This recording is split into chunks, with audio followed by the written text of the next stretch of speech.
तो हीरो कैसे हो? सब कुछ बढ़िया, एकदम मस्त रहने का, हंसते रहने का, मुस्कुराते रहने का और थोड़ा बहुत स्टडी करने का और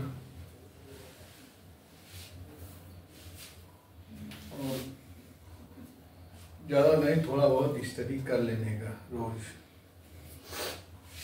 बस 4-5 घंटा पढ़ने का वही काफ़ी है, सब कुछ समझ में आ जाएगा। लेकिन रखने का नहीं, हमेशा जो है ना हर एक चीज़ समझने का, रखना नहीं है। तो आज पढ़ रहे हैं टॉपिक वेक्टर ट्रांसफॉर्म के बारे में।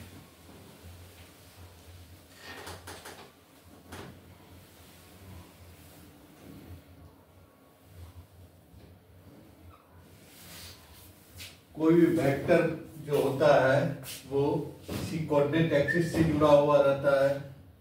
जैसे कोई ए वेक्टर है, वो किसी कोऑर्डिनेट एक्सिस से जुड़ा हुआ है। यदि इस कोऑर्डिनेट एक्सिस को, ये एक्स है, ये वाई एक्सिस है और ये जेड एक्सिस है, यदि हम इस कोऑर्डिनेट एक्सिस को ट्रांसफॉर्म करें, यदि मूव करें इधर,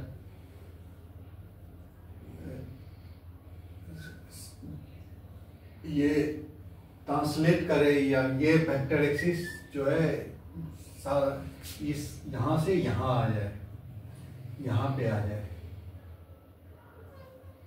नया जो वेक्टर, नया कोऑर्डिनेट सिस्टम हो जाए वाई डैश, ये जेड डैश और ये एक्स डैश। तो ये वेक्टर क्या होगा, ये वेक्टर का मान क्या होगा? तो जो जिस कोऑर्डिनेट एक्सिस के मूवमेंट के कारण जो वेक्टर ट्रांसफॉर्म होता है, वेक्टर का मान जो ट्रांसफॉर्म होता है वही वेक्टर ट्रांसफॉर्म कहलाता है। तो 3 तरह से वेक्टर ट्रांसफॉर्म, जैसे पहले ये ए वेक्टर जो था ए एक्स आई प्लस ये ए एक्स एक्स कह सकते हैं, ए x x plus A Y Y plus A Z Z है। तो नया वाला फ्रेम में जो नया वाला कोऑर्डिनेट एक्सिस है उसमें इस वेक्टर का क्या मान होगा? तो अब ये पहले ए वेक्टर है, अब इस नया वाला फ्रेम में ए डैश वेक्टर हो जाएगा।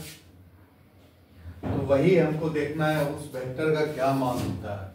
तो वेक्टर ट्रांसफॉर्म जो है 3 तरह का होता है, due to translation of coordinate axis.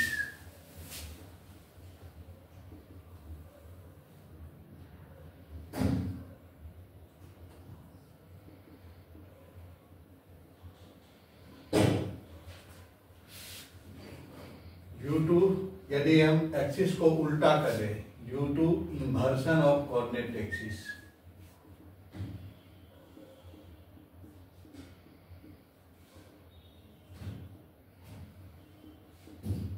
और तीसरा होता है due to rotation of coordinate axis को, हम किसी एक्सिस के थ्रू हम कोऑर्डिनेट को रोटेट कर दें। जैसे कि एक्स एक्सिस के थ्रू हम रोटेट कर देंगे, वाई एक्सिस के थ्रू रोटेट कर सकते हैं, जेड एक्सिस के थ्रू रोटेट कर सकते हैं। जब रोटेट करते हैं तो वेक्टर का क्या मान होता है वो देखेंगे। तो ये होगा due to rotation of coordinate axis. तो पहला केस लेके चलेंगे, due to translation of coordinate axis.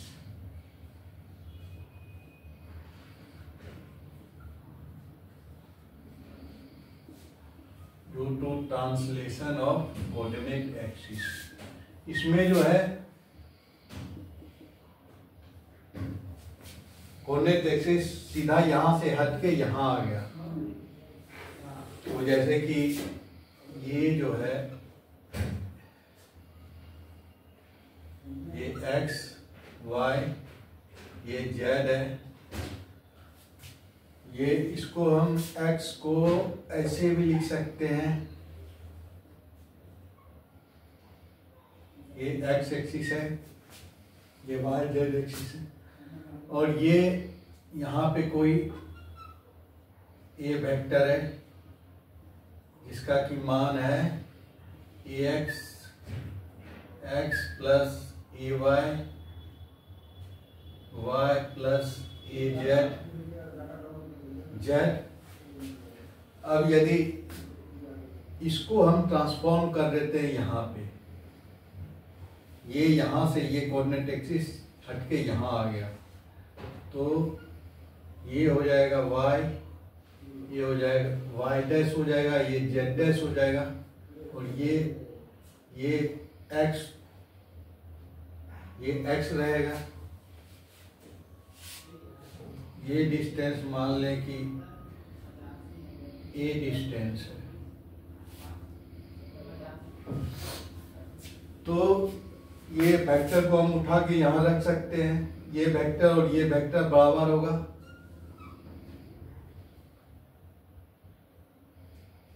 यहाँ पे मान लिया जाए a डैश वेक्टर हो गया, तो हम एक वेक्टर को यहाँ से पैरेलली हम शिफ्ट कर सकते हैं।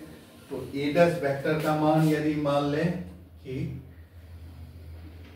ax dash x plus ay dash y plus az dash z है, तो यहाँ पे पैरेलली हटा दिए हैं, तो यहाँ पे होगा ax डैश का मान भी x के बराबर होगा, और ay डैश का मान भी ay का बराबर होगा, az डैश का मान भी az का बराबर होगा।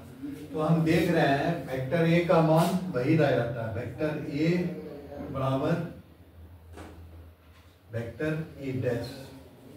तो ये ट्रांसलेशन ऑफ कोऑर्डिनेट एक्सिस में वेक्टर का जो मान रहता है वही रहता है, और कंपोनेंट का भी मान वही रहता है। ax डैश जो है ax डैश ax के बराबर ही रहेगा, ay डैश ay के ही बराबर रहेगा, az डैश az के ही बराबर होगा। तो यदि कोऑर्डिनेट एक्सिस ट्रांसलेट होता है एक जगह से दूसरी जगह, तो वेक्टर का मान वही रहता है, काहे कि ये पैरेलल वेक्टर है, ये वेक्टर पैरेलल है, इसको हम यहाँ शिफ्ट कर दिए तो वेक्टर का मान वही रह जाता है। अब देखते हैं कि इन्वर्सन ऑफ कोऑर्डिनेट एक्सिस से वेक्टर पे क्या इफेक्ट होता है। इन्वर्सन मतलब ये एक्सिस को हम उलट दिए।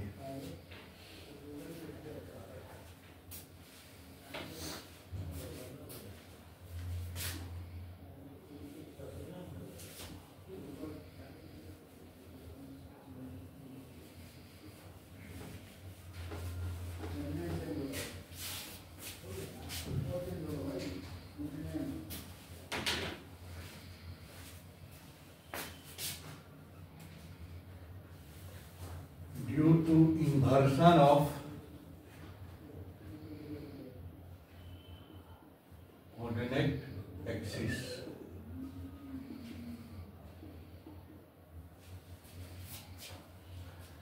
पहले ये वेक्टर है,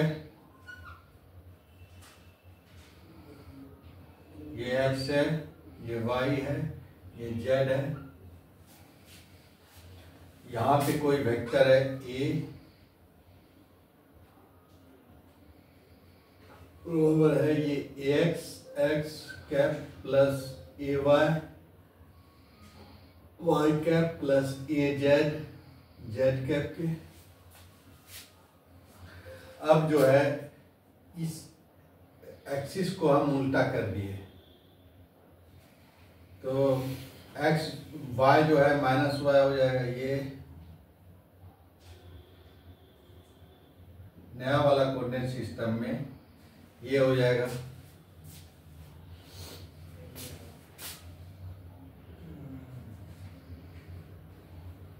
इसको यहाँ बना दो। नया वाला कोऑर्डिनेट एक्सिस जो होगा, ये y है, ये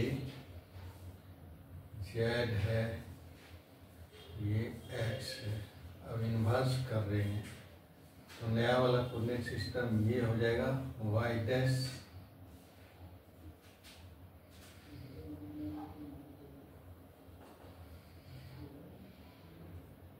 ये हो जाएगा जेड डैश। इन्वर्ट कर रहे हैं कोऑर्डिनेट एक्सिस को। एक्स जो है ये हो जाएगा एक्स डैश और ये पैरेलली से ये जो वेक्टर को यहाँ पे लिख सकते हैं, ये ए वेक्टर है,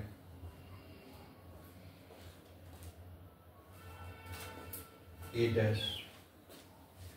तो इसमें जो होता है, इसमें नया कंपोनेंट है ए डैश में A x dash x cap plus A y dash y cap plus A z dash z cap.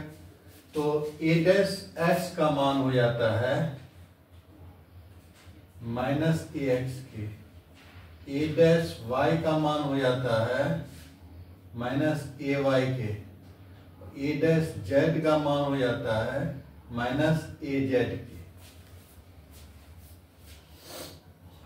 तो ए डैश का मान हो जाएगा माइनस ए एक्स के माइनस ए के, ए डैश वेक्टर का मान हो जाएगा माइनस ए वेक्टर के।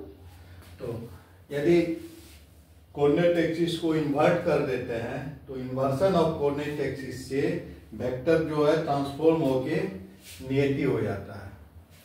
अब तीसरा केस देखते हैं।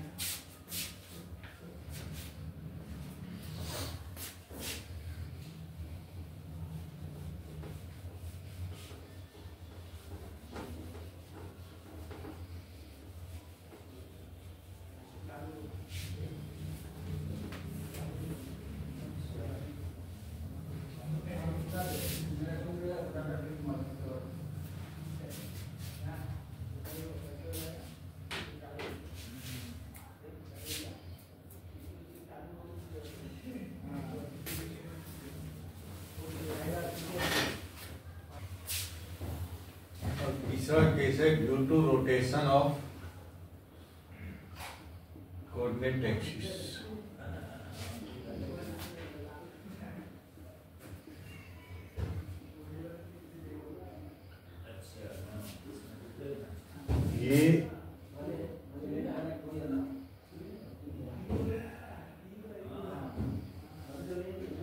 ये एक्स है, ये वाई है और ये जेड है। ये x को हम ऐसे भी कर सकते हैं और यहाँ पे ये वेक्टर एक ए वेक्टर है, A x cap plus A Y cap plus A Z cap. अब जो है इसको जो है ये कोऑर्डिनेट एक्सिस को हम एक्स के अलोंग रोटेट कर रहे हैं। ये जो एक्सिस है इसके अलोंग रोटेट कर रहे हैं। तो एक्स पे तो एक्स कंपोनेंट पे कोई फर्क नहीं पड़ेगा, लेकिन ये वाई और जेड कंपोनेंट पे फर्क पड़ेगा। इसको थोड़ा सा रोटेट कर रहे हैं तो ये हो जाएगा, ये जेड एक्सिस जो है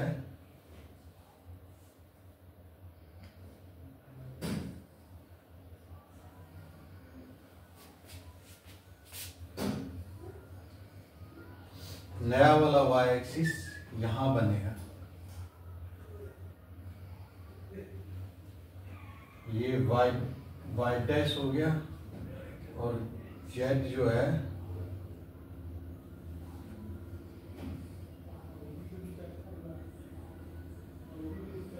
रोटेट होके यहाँ आ जाएगा, ये जेड डैश हो जाएगा। मान लिया कि ए जो है थीटा एंगल बना रहा है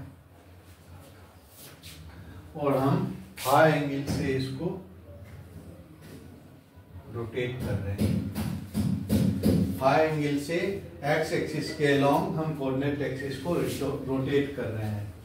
ये ए वेक्टर का मान क्या होगा? तो हम पहले बनाते हैं, ये ए वेक्टर है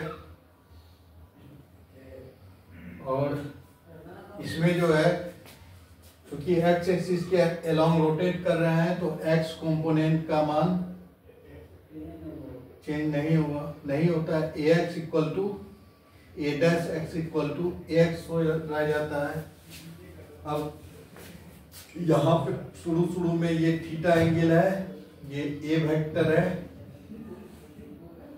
ये वाई है और ये जेड है। तो इसका ए वाई कॉम्पोनेंट जो होगा ए वाई इक्वल टू हो जाएगा modulus of A cos theta और ए जेड कॉम्पोनेंट होगा modulus of A sine theta. अब ये एंगल जो है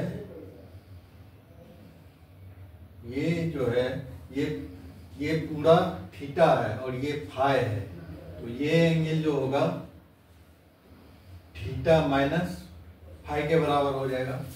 तो यहाँ पे हम खींचते हैं,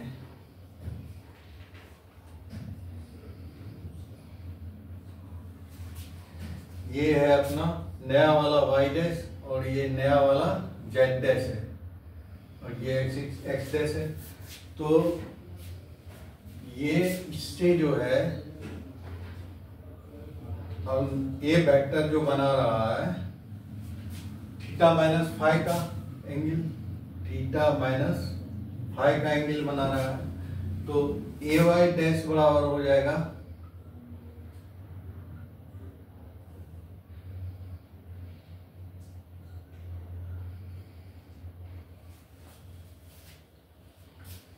ए वाई डैश बराबर हो जाएगा A modulus of A cos theta minus phi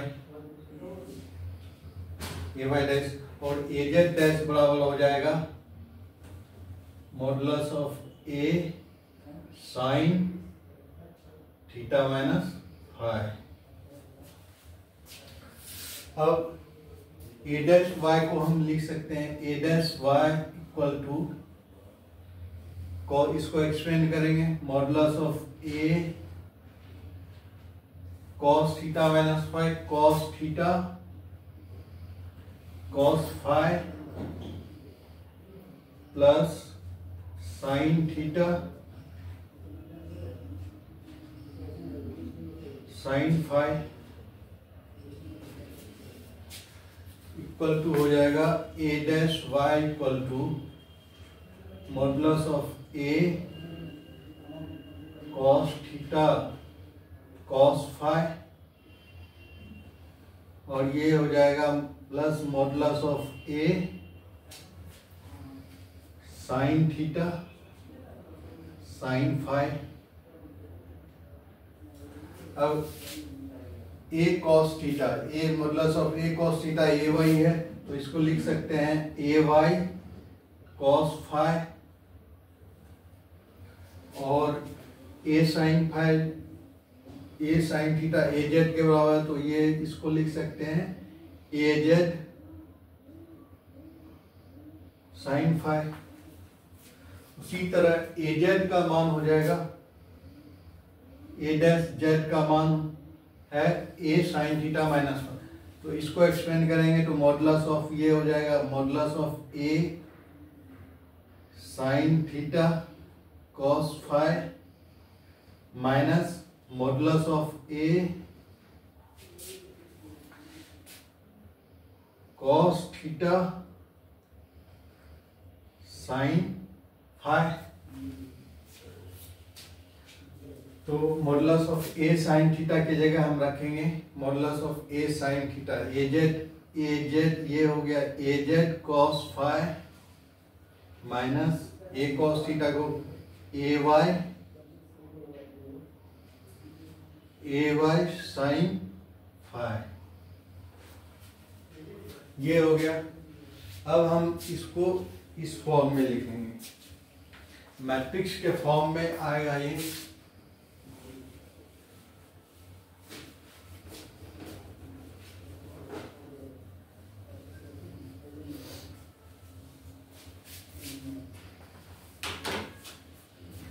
तो ax इक्वल टू तो वही रह जाता है, ax a dash x equal to ax। इसको हम लिख सकते हैं 0 ax plus 0 ay plus 0 az। अब a डैश y को लिख सकते हैं ये ay cos phi, तो 0 ax plus ay cos phi into ay plus az sin phi, तो sin phi इंटू az ये लिख सकते हैं। और a डैश z को लिख सकते हैं az cos theta minus ay sin theta, तो 0 ax minus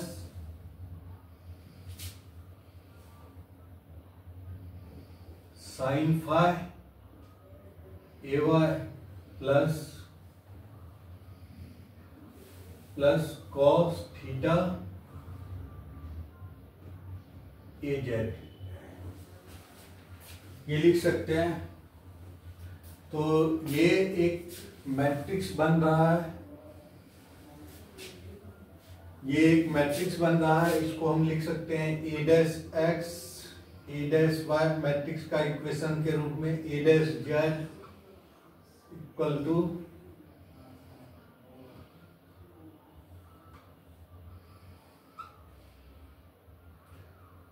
1 0 0 0 cos phi sin phi, ये हो गया 0 माइनस sin phi, ये cos थीटा। इसको इस मैट्रिक्स का इक्वेशन के रूप में लिख सकते हैं। ये हो जाएगा ax ay az, ये मैट्रिक्स का इक्वेशन बन गया। तो हमको याद रखना है कि जैसे ही एक्स एक्सिस के अलोंग रोटेशन कर रहे हैं तो ये रोटेशन मैट्रिक्स बन रहा है। 1 0 0 cos phi cos theta cos phi, ये cos phi, ये cos phi, तो ये रोटेशन मैट्रिक्स बन रहा है 1 0 0, ये 0 cos phi sin phi, 0 minus sin phi cos phi। तो ये रोटेशन मैट्रिक्स बनता है यदि एक्स एक्सिस के अलोंग हम रोटेट कर रहे हैं। ये मैट्रिक्स का इक्वेशन बनता है और ये रोटेशन मैट्रिक्स को ध्यान में रखने का। अब हम यदि वाई एक्सिस के अलोंग रोटेशन करेंगे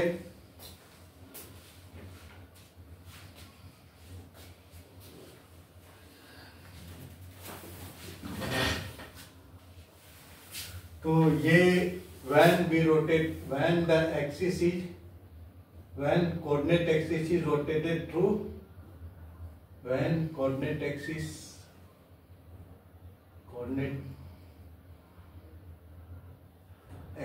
is rotated through x axis,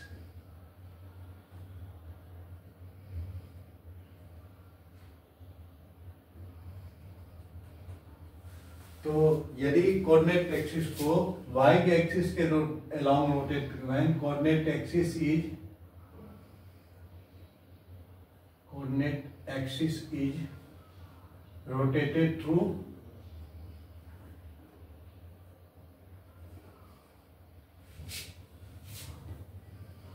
y axis, तो इसमें जो मैट्रिक्स बनता है matrix A dash X, A dash Y, A dash Z, ये इक्वल टू हो जाता है, वो हम वो कैलकुलेट भी कर सकते हैं, डिटेल में कैलकुलेट करेंगे तो इतना ही आएगा। ये आएगा मैट्रिक्स, रोटेशन मैट्रिक्स का बीच में हो जाएगा यहाँ 0 1 0 और यहाँ भी 0 रहता है।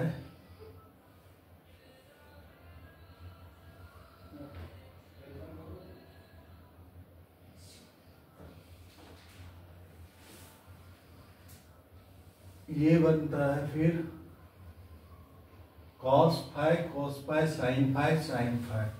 ये जो बनता है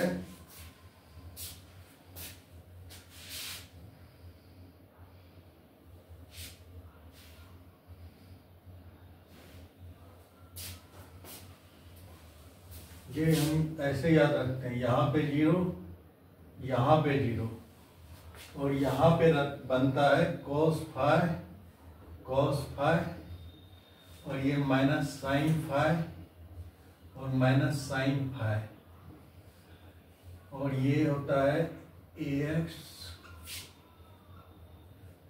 ay az। तो ये मैट्रिक्स बनता है, मैट्रिक्स का इक्वेशन।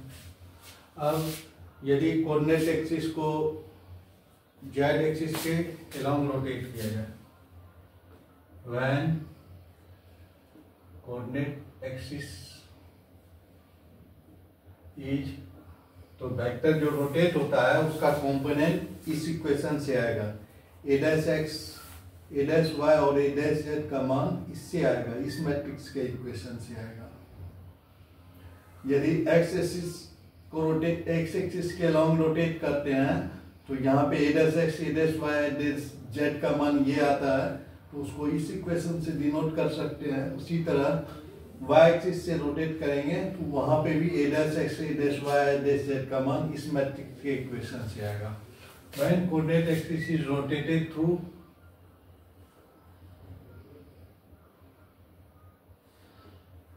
जेड एक्सिस, देन जो मैट्रिक्स बनता है A dash X, A dash Y, A dash Z,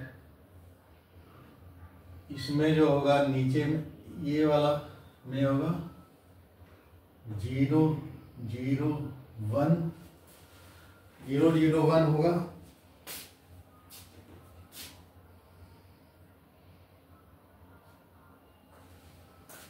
ये होगा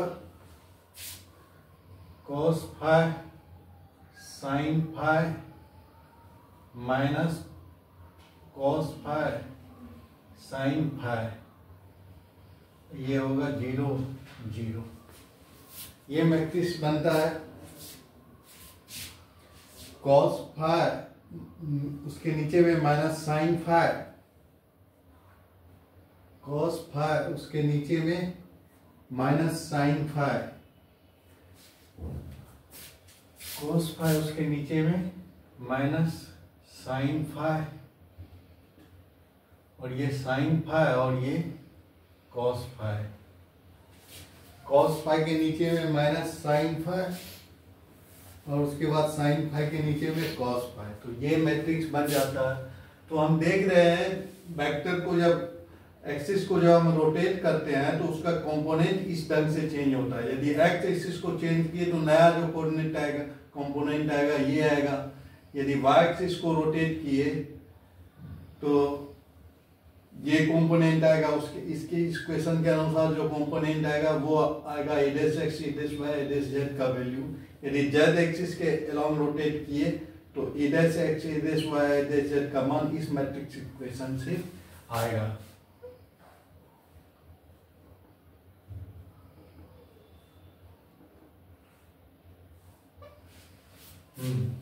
तो ये हो गया वेक्टर ट्रांसफॉर्म।